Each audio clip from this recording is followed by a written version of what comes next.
Hello and welcome everyone. In this video, we will cover velocity model building and calibration, which is a key step in the microseismic data processing workflow. Accurate velocity model is required to ensure the accuracy of hypocenter locations. Typically, the fundamental information required to build an initial velocity model comes from the sonic logs or surface seismic data.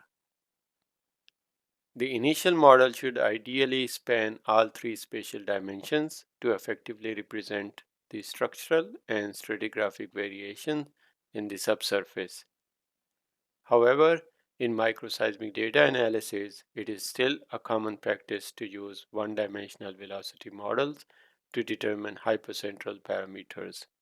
The initial velocity model also requires calibration to account for numerous effects such as production-related pressure and anisotropy.